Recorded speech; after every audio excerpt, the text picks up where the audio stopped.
राज्याचे मुख्यमंत्री माननीय देवेंद्रजी फडणवीस यांना आज मंठा तहसीलदाराच्या माध्यमातून मंठा तालुक्यातील ज्या काही ओबीसी बांधवांच्या ज्या भावना आहेत त्या भावना या निवेदनाच्या माध्यमातून आपण शासनापर्यंत पोहोचवण्यासाठी या ठिकाणी जमा झालेलो आहोत. गेल्या 2 वर्षापासून या महाराष्ट्रामध्ये एक असंवैधानिक मागणी समोर आलेली आहे. घटनेनं अनेक पिढ्यापासून जो काही वंचित पीडित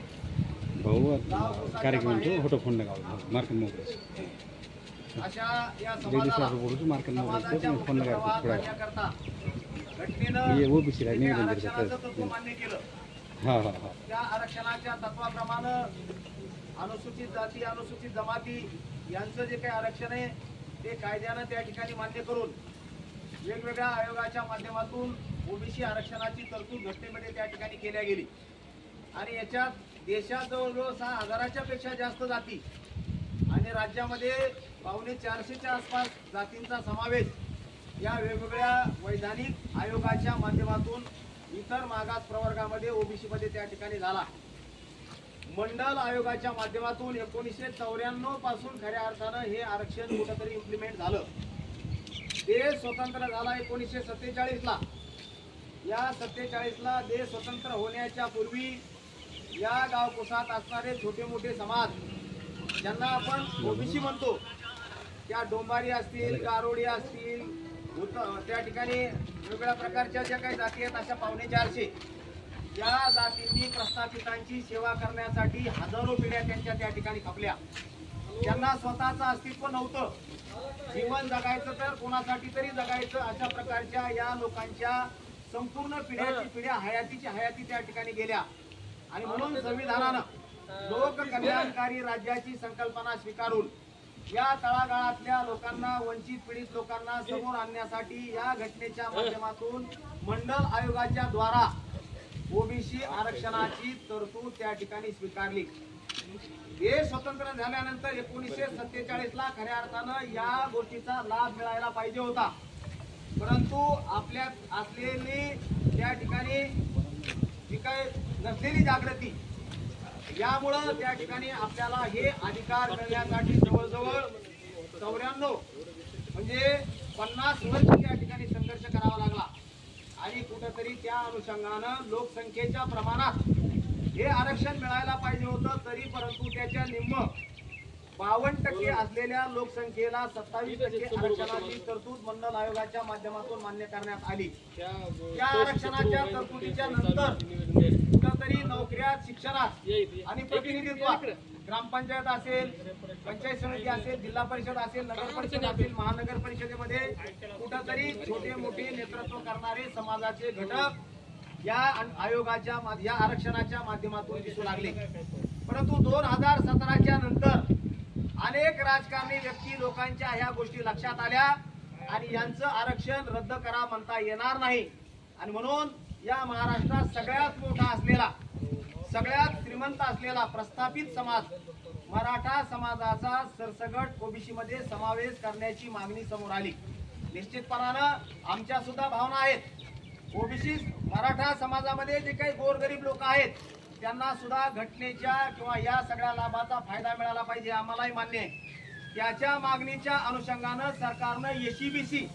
म्हणजे आर्थिकदृष्ट्या मागास म्हणून 10% आरक्षण त्या ठिकाणी दिलं आणि त्या आरक्षणामध्ये मराठा समाजातल्या गोरगरीब लोकांच्या आरक्षणाची तरतूद घटनेनं त्या ठिकाणी केली. परंतु मित्र याच्यावर आधी ईडब्ल्यूएस नंतर एसईबीसी एवढ्यावरही हे थांबलं नाही. आणि केवळ लहान लेकरांचं जसं भांडण असतं शेजाऱ्याच्या शेतातल्या तुरीचा पाटा हा माझाच आहे आणि तो मी कापून आणणारच अशा प्रकारची मागणी मनोज जरांगेच्या माध्यमातून त्या ठिकाणी महाराष्ट्रात 2 वर्षापासून त्या ठिकाणी चालू आहे.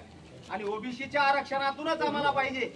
आणि अशा पद्धतीनं या ओबीसीच्या तळागाळातलं प्रतिनिधित्व त्यांचं शिक्षणातलं असलेलं अस्तित्व आणि नोकऱ्यातलं असलेलं अस्तित्व संपवण्यासाठी या आरक्षणाचा हा मार्ग या समोरच्या घटकानं त्या ठिकाणी अवलंबलेला आहे. आणि म्हणून काल 2 सप्टेंबरला जो काही शासन आदेश शासनानं दबावाखाली काढला मुंबई वेठीला धरल्या गेली त्या ठिकाणचं जनजीवन विस्कळीत करून टाकलं आणि अशा परिस्थितीत शासनाला त्यांच्या समोर नमायला लावलं आणि 2 सप्टेंबर 2025 ला एक काळा GR त्या दिवशी शासनानं पारित केला आणि त्या केलेल्या शासनाच्या आदेशाप्रमाणे महाराष्ट्र सरकारनं या मनोज जरांगे यांची हैदराबाद गॅजेट आणि सातारा गॅजेट लागू करण्याची जी काही मागणी होती ती मागणी त्या ठिकाणी मान्य केलेली आहे आणि त्यामुळं एक जर त्या गावातला दाखला त्या ठिकाणी निघला किंवा त्यावेळेची जर नोंद निघली तर त्या सर्व गावाच्या नोंदी इथून पुढे ओबीसी मध्ये त्या ठिकाणी होणार आहेत आणि म्हणून मागच्या दारानं या ठिकाणी मराठा समाजाचा ओबीसीकरण करण्याचा डाव या ठिकाणी शासनाने या 2 सप्टेंबरच्या शासन आदेशाप्रमाणे त्या ठिकाणी केलेला आहे आणि म्हणून उद्याच या ठिकाणच्या वंचित पीडित समाजाचं जे काही भवितव्य आहे यांच्या लेकरांचं जे काही अस्तित्व आहे यांचं त्या ठिकाणी जे काही शिक्षणातलं आरक्षण आहे यांचं नोकऱ्यामधलं जे काही आरक्षण आहे आणि जे काही छोटं मोठं प्रतिनिधित्व करण्याची जी काही त्यांच्या जागा आहेत त्या जागा त्या ठिकाणी पार हिरावून घेतल्या जाणार आहेत आणि म्हणून या ओबीसीची असलेली अस्वस्थता ओबीसीची असलेली ही काही त्या ठिकाणी चिंता या वेगवेगळ्या ठिकाणी अशा प्रकारच्या आंदोलनाच्या माध्यमातून साहेब त्या ठिकाणी बाहेर पडत आहे आणि म्हणून आमच्या ह्या ज्या काही भावना आहेत आमच्या या तीव्र भावना आम्ही कोणाचं काही मागत नाही परंतु आम्ही आमच्या हक्काचं असलेलं आमच्या ताटातलं जर कोणी त्या ठिकाणी ओरबाडून खात असेल तर तो ओबीसी समाज कदापि त्या ठिकाणी मान्य करणार नाही आणि म्हणून अशा आशयाचं निवेदन या आमच्या तीव्र भावना या निवेदनाच्या माध्यमातून आपण त्या ठिकाणी मुख्यमंत्र्यांपर्यंत पोहोचवल्या पाहिजेत जर या ठिकाणी शासनानं हे 2 सप्टेंबरचा आदेश जर थांबवला नाही तर निश्चितपणाने महाराष्ट्रात यापेक्षा सुद्धा जास्त उद्रेक त्या ठिकाणी झाल्याशिवाय राहणार नाही 50-55% असलेली लोकसंख्या जर त्या ठिकाणी रस्त्यावर उतरली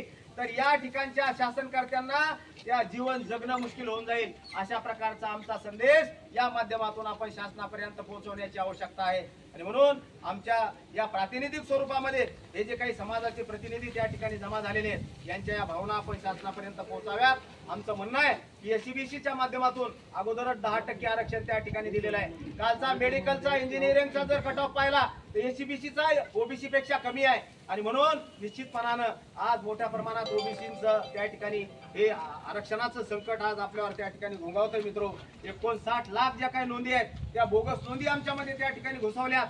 47,000 मराठवाड्यातले त्या ठिकाणी नोंदी सापडल्या आणि आतापर्यंत 2,38,000 दाखले मराठवाड्यात त्या ठिकाणी दिले गेले जर हैदराबाद गॅजेट लागू झालं तर मित्रो सरसगट शिल्लक कोणीही त्या ठिकाणी राहणार नाही आणि म्हणून ही भावना आपण समाजापर्यंत पोहोचवण्याची गरज आहे या शिंदे समितीच्या माध्यमातून उकरू तिला मुदतवाढ देऊ